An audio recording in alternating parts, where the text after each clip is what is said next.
El Elyon, que podia apenas ser, mas se mostrou para que pudesse ser também meu.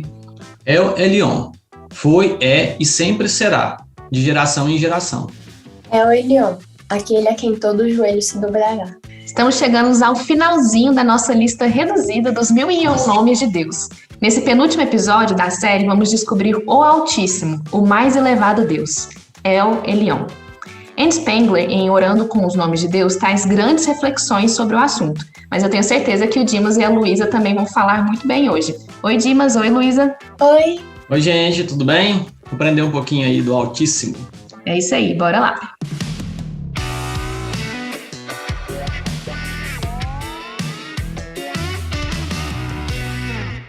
Elyon, o mais elevado, o exaltado. Na verdade, esse é um título dado ao principal deus dos cananeus, mas os hebreus se apropriaram da palavra como um título para Yahvé, enfatizando a transcendência de Deus. Fato curioso, a primeira vez que o nome El Elyon é utilizado na Bíblia foi lá com Melquisedeque, o rei de Salém, que também era chamado de sacerdote do Deus Altíssimo, e que abençoou Abraão em nome do Deus Altíssimo, em Gênesis 14, de 18 a 20. No Novo Testamento, Jesus é conhecido como o Filho do Altíssimo. O Espírito Santo é o poder do Altíssimo. Todos os que pertencem a Cristo são filhos e filhas do Altíssimo, imitando o Pai que está nos céus. Para começar, eu queria perguntar para vocês sobre Deus, né? Deus, ele é Altíssimo e ponto final. Mas e se eu não quiser isso na minha vida? A verdade é absoluta de que Deus é Altíssimo, ou só porque eu não estou afim, se ela se tornou relativa, no caso? Afinal, criar outros altíssimos na nossa vida é bem facinho. Bom, Jesus ele usava muitas parábolas, né? E eu queria tentar fazer uma relação aqui. O sol, ele existe. E se eu não gostar do sol, eu posso me esconder durante o dia em um lugar escuro. Mas o fato de eu não ver o sol não significa que ele não continua lá e que as consequências de eu não estar tomando sol não vão me afetar. Então, a verdade existe. Ela foi criada, foi pensada de acordo com a vontade do Deus que criou todas as coisas. Então, ela é perfeita, ela é absoluta. Só que, às vezes, a gente esquece dessa verdade, a gente acaba criando, sim, outros altíssimos no nosso coração. E esses altíssimos podem ser de diversas formas, diversos âmbitos da nossa vida, do nosso pensamento. E a humanidade parece que às vezes se esqueceu de que isso existe, de que a verdade existe, que Deus existe, que tudo isso está lá. Só que isso não elimina a existência e as consequências de você não viver isso, porque o sol continua brilhando. Legal. É interessante, né, que a gente fala muito de relativismo, né? E a gente tem vivido um tempo muito complicado, né, em relação a isso, né? As pessoas buscam muito a felicidade, né? E essa questão da felicidade está muito relacionada a isso, né? De a gente, às vezes, relativizar, né, as coisas para buscar aquilo que a gente quer e não aquilo que é de verdade. E a palavra de Deus, ela é uma só, né? E a gente sabe que ela é a verdade. E a gente tem que ter a nossa vida pautada nessa verdade. E muitas vezes, né, ou hoje, né, no momento que a gente está vivendo, a gente é bombardeado por tantas coisas, né, no nosso dia a dia. Hoje a globalização, né, traz algo tão assim, de fácil acesso, que a gente tem que tomar cuidado com aquilo que a gente observa, né? E dentro do que a gente tem observado, se está de acordo com aquilo que Deus tem para nós, né, aqui dos ensinamentos cristãos, né? Eu queria deixar um versículo aqui para vocês, que ele fica em Colossenses 2:8. Ele fala: tenham cuidado para que ninguém os torne escravos por meio da sabedoria humana. Essas coisas vêm dos ensinamentos de criaturas humanas e dos espíritos que dominam o universo, e não a de Cristo. Então, essa relativação, né, do que a gente faz das coisas, né, a gente acaba colocando muitas coisas acima de Deus, e a gente acaba esquecendo de olhar para o alto, né? A gente normalmente olha só aqui, né, o nosso horizonte. Então esse versículo ele vem muito de encontro com o que a gente tem vivido, né, nesse momento, né? Principalmente a gente que é jovem, né? Então a gente tem que tomar cuidado, né? Deixar essas filosofias aí do mundo, né, e buscar realmente Cristo, né? Que é quem é a nossa pauta, é a nossa pauta de fé, são os valores que a gente precisa buscar. Olhar para o alto. Legal que vocês já trazem a aplicação disso, né? Quando você falou sobre o sol, por exemplo, você falou que a gente perde a vitamina D, mas o sol continua existindo. E essa é uma grande característica de Deus. Deus, ele continua existindo independente da gente. Não é só uma característica, né? É essencial para que toda a humanidade venha a existir, é que Deus tenha existido e exista para sempre, independente da gente. O caráter de Deus ser o exaltado, o maior de todos, né? Essa característica também independe da gente. Quando a gente vê as nossas relações, nós fazemos muito isso.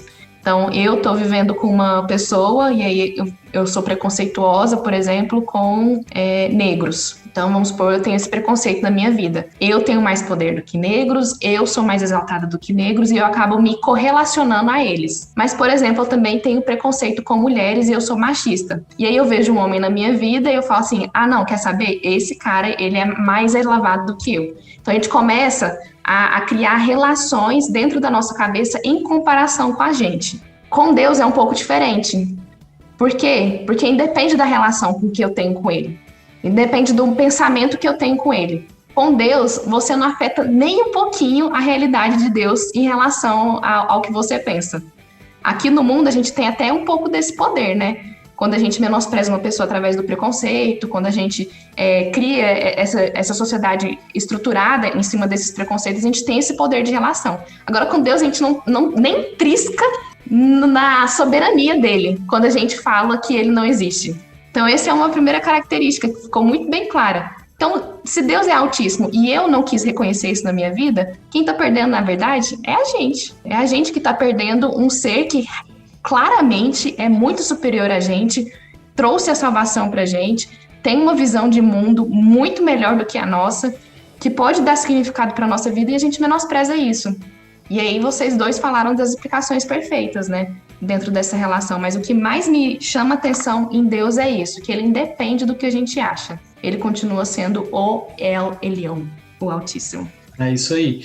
E é legal, né? Interessante até sobre isso que você falou, Dani, que ele importa conosco, né? Se a gente não buscar, ele está à nossa porta. Ele está esperando, né? Justamente para quê? Para que a gente seja resgatado, né? Para que a gente possa realmente virar os nossos olhos em direção para onde precisa, né?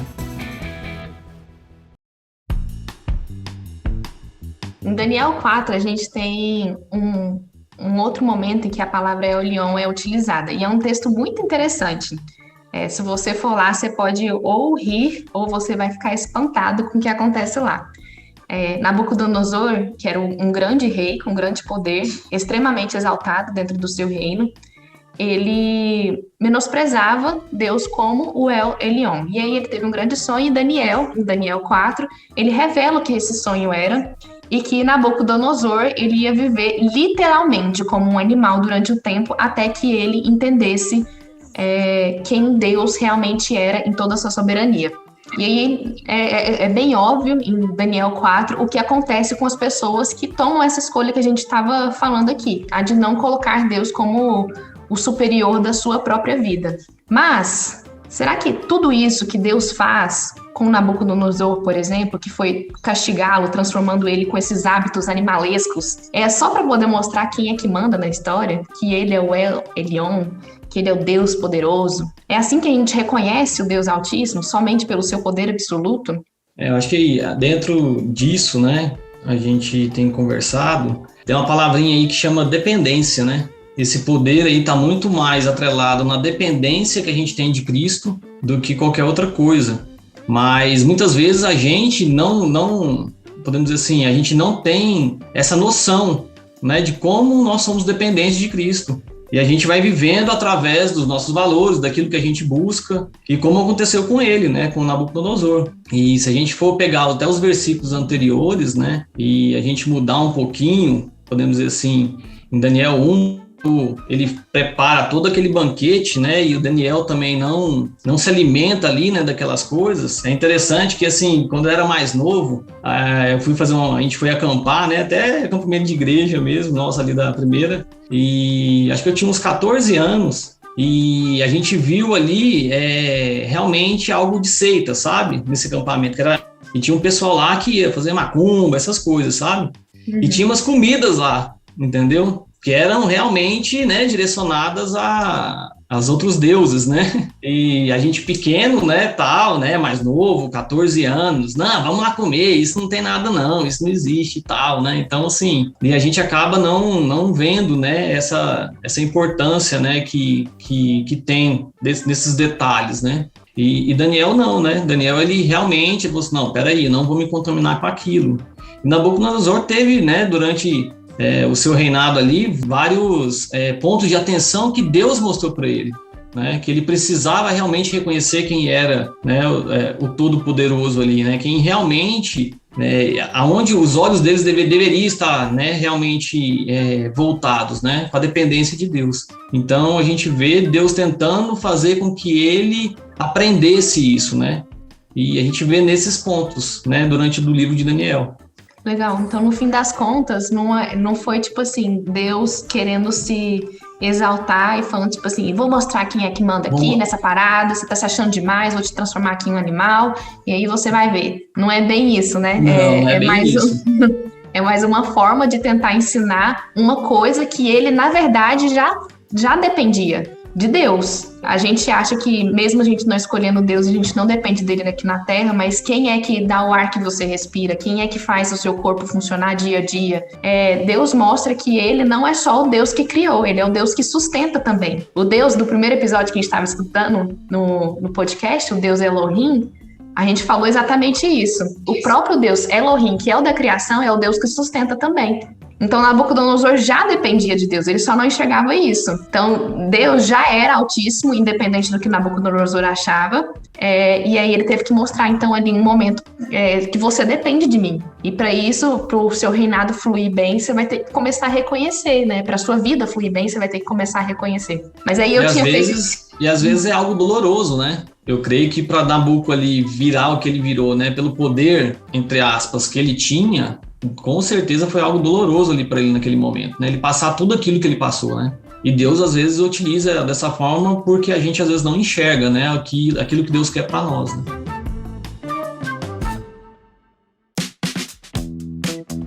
Será que é só pelo poder de Deus que a gente reconhece, então, ele como Altíssimo? Porque Deus teve que manifestar seu poder ali no Nabucodonosor. Só assim que a gente reconhece ele, pelo seu grande poder absoluto. Eu queria começar falando sobre poder, já eu chego lá. Na história de Nabucodonosor, como vocês falaram, tem um momento que o Nabucodonosor, ele fala, né, eu construí esse império pela força do meu poder, pra minha glória.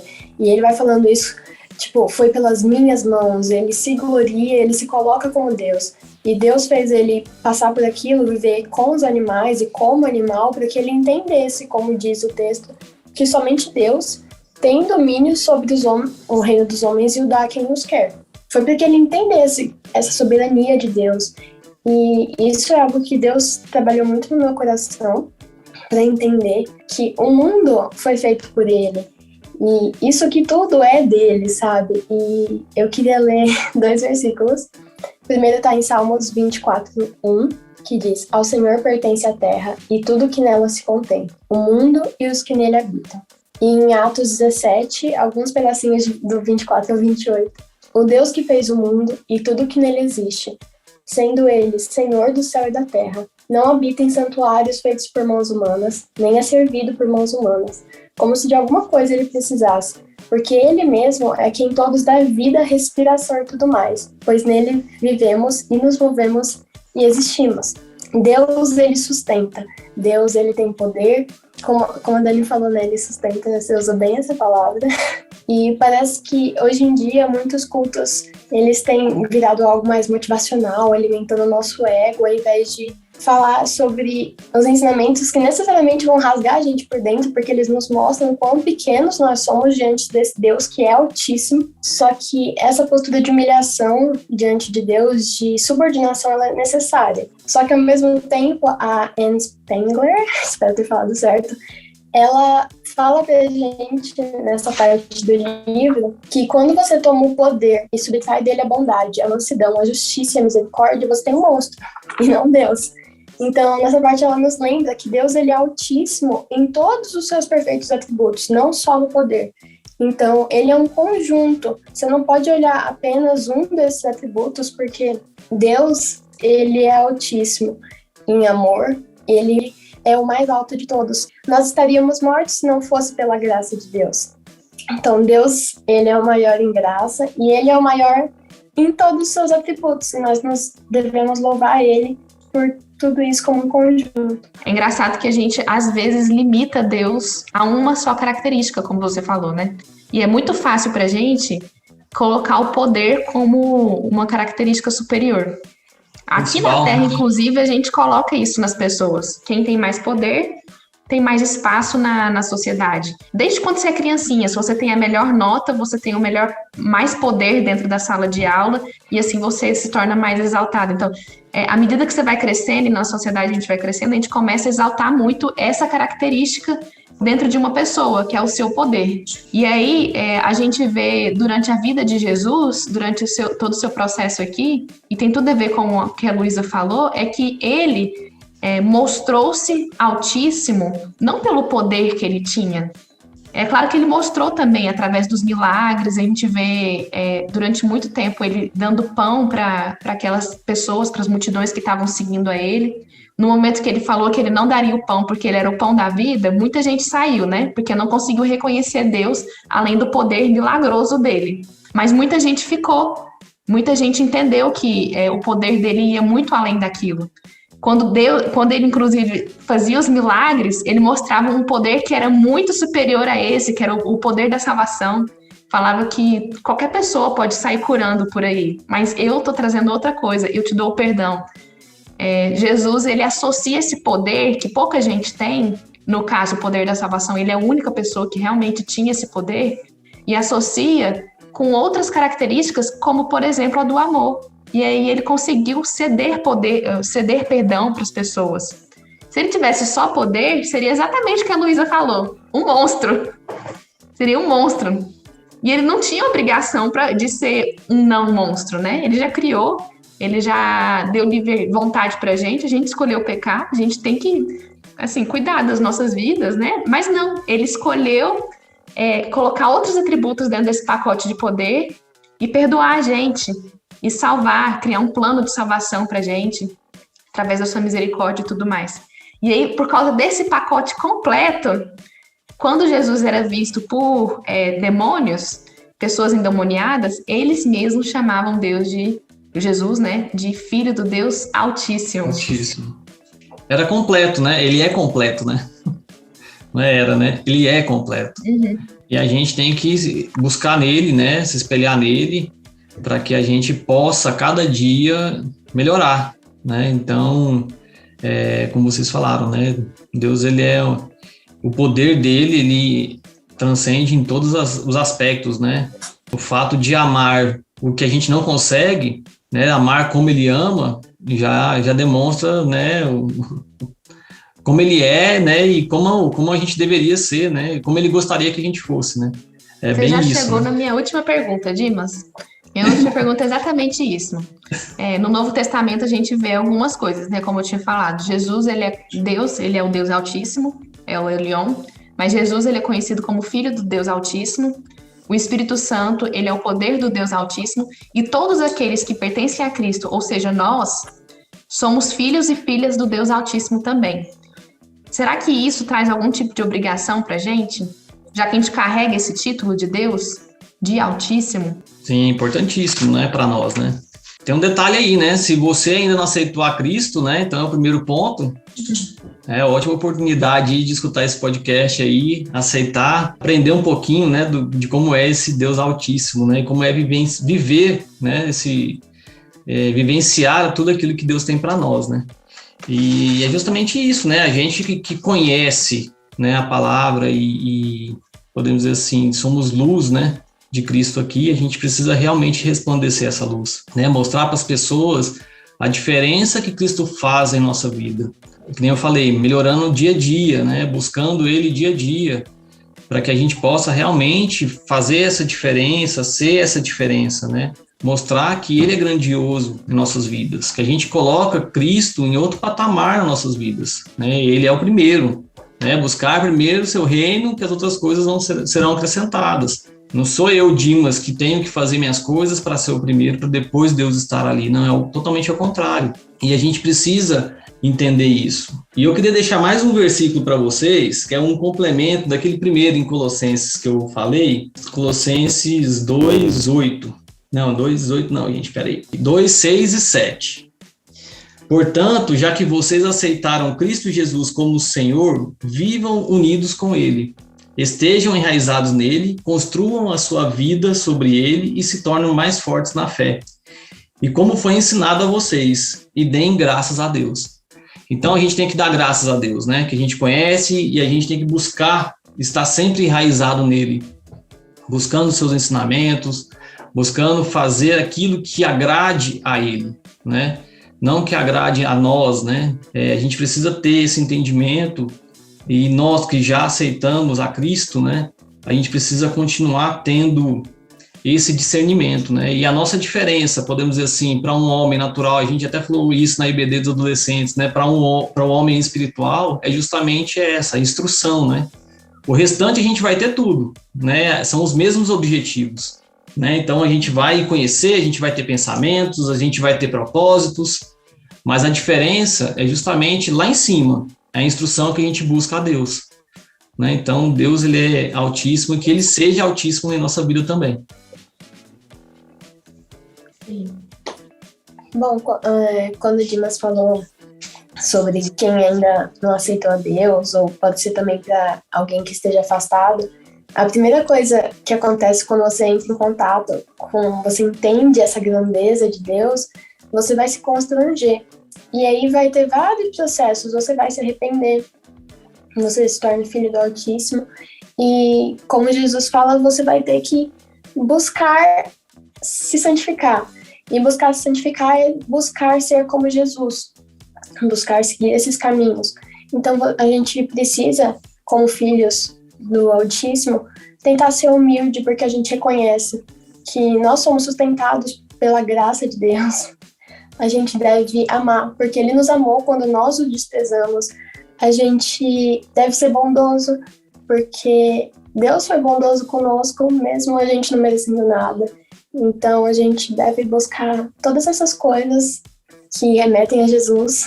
E, como a Anne Spangler fala, tá crendo, orando e buscando obedecer a palavra, conhecer a palavra e obedecer o que ela diz.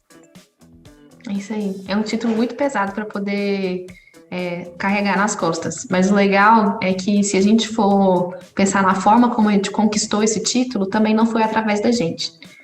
Se a gente tivesse que conquistar esse título pelos nossos próprios méritos, a gente não conseguiria, né? Ser filhos de Deus. Através do nosso pecado, a gente não consegue tirar esse título por conta própria. Mas a gente recebeu esse título. E recebendo esse título, nossa obrigação é continuar dependendo do Deus que nos deu esse título. Como o Dimas falou lá, né? A palavra depender de Deus, ela é essencial. E aí, quando a gente fala filhos e filhas do Deus Altíssimo, não é a mesma coisa quando a gente fala em um contexto bíblico do serviço, do servo fiel, né? Ele fala filho e filha do Deus Altíssimo, traz uma característica muito interessante, que é filho e pai. E filho e pai tem uma coisa. Né? Fala sobre relacionamento e também fala sobre semelhanças. Um filho normalmente parece com seu pai. Tal pai, tal filho. Isso. Tal pai, tal filho. Então, quando a gente fala filho do Deus Altíssimo, a gente tem essa obrigação também. A gente revela que Deus é o nosso pai nessa relação quando a gente tenta se assemelhar cada vez mais com Ele. Não alcançando a perfeição de Deus, porque isso a gente não vai conseguir, né? Mas buscando refletir isso através da nossa vida, sendo realmente filho de Deus Pai, não apenas um servo, não apenas um escravo ou alguém que foi reconquistado por Deus, né?